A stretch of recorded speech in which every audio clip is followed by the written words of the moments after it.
कांग्रेस ने एक बड़ा फैसला करते हुए ऐलान किया है कि राहुल गांधी केरल की वायनाड लोकसभा सीट छोड़ेंगे और यूपी के रायबरेली से सांसद बने रहेंगे। तो अब वायनाड का क्या होगा? राहुल की जगह प्रियंका गांधी वायनाड से चुनाव लड़ेंगी। एक सवाल आपके मन में भी आता होगा कि पूरा उत्तर भारत, उत्तर प्रदेश, बिहार ये सब छोड़ते हुए साउथ से, स्पेशली वायनाड से कांग्रेस का इतना गहरा रिश्ता क्यों है? बहुत खुश हूँ मैं। I am very happy to be able to represent Wayanad और भैया की मैं मदद रायबरेली में भी करूँगी और जैसे इन्होंने कहा हम दोनों रायबरेली में भी हम दोनों मौजूद होंगे और वायनाड में। वायनाड सीट कांग्रेस को इतनी प्यारी क्यों है?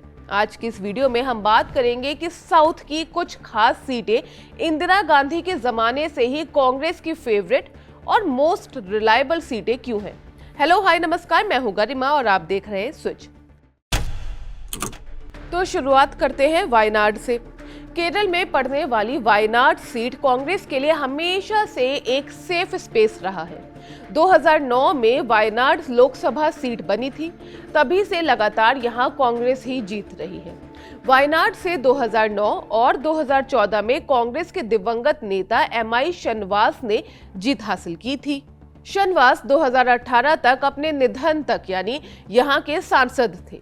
वायनाड लोकसभा के अंदर 7 विधानसभा सीटें आती हैं।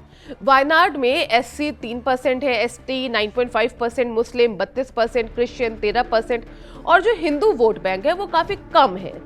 सिर्फ वायनाड ही नहीं बल्कि पूरे के पूरे साउथ से कांग्रेस का एक पुराना और काफी रिलायबल रिश्ता रहा है। बता दें कि गांधी परिवार का साउथ इंडिया से चुनाव लड़ने का एक लंबा इतिहास है। शुरुआत इंदिरा गांधी ने की थी जब उन्होंने 1978 में चिकमंगलुरु से चुनाव जीता था। इसके बाद 1980 में मेडक से इंदिरा गांधी सांसद बनी थी। इमरजेंसी के बाद यानी कि 1978 में रायबरेली सीट से जब इंदिरा गांधी का कमबैक करना मुश्किल सा लग रहा था, उस वक्त कर्नाटक की चिकमंगलुरु सीट ने उनके पॉलिटिकल लाइफ के लिए संजीवनी बूटी जैसा काम किया था।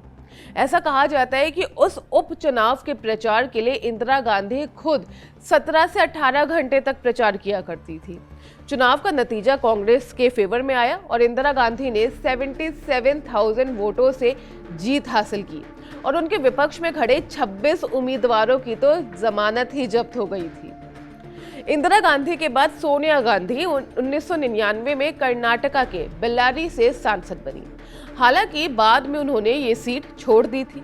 राहुल गांधी 2019 और 2024 में केरल की वायनाड सीट से सांसद बने और अब प्रियंका गांधी वायनाड से चुनावी सियासत में एंट्री कर रही हैं।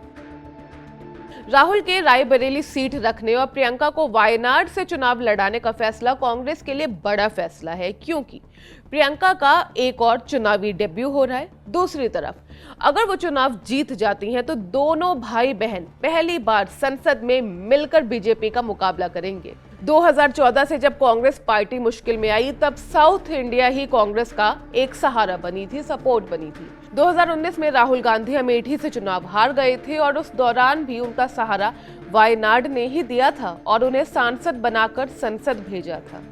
राहुल वायनाड सीट से करीब 4 लाख वोट से जीते थे। साउथ कांग्रेस के लिए कितना इंपॉर्टेंट है वो इस बात से ही पता चलता है कि 2019 में कांग्रेस ने केवल 52 सीटें ही जीती थी। इसमें से 29 सीटें साउथ इंडिया से थी। वहीं 2014 में जब कांग्रेस पार्टी सबसे बुरे दौर से गुजर रही थी, सिर्फ 44 सीटें तक पहुंची थी, तब भी 19 सीटें तो साउथ इंडिया से ही थी।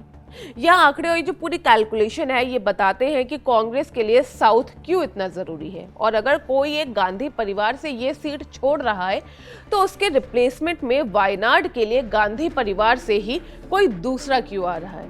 बहरहाल इस पूरे विषय में आपकी क्या राय है? जो ये साउथ से कांग्रेस का एक कनेक्शन और खास तौर पर इस दौर में वायनाड सीट जो राहुल गांधी और प्रियंका गांधी से इतनी खास है उनकी और अब प्रियंका गांधी वहां से चुनाव लड़ेंगी, इस सब के बारे में आपकी क्या राय है जरूर बताइएगा कमेंट बॉक्स में। मैं हूं गरिमा, आप देख रहे हैं स्विच।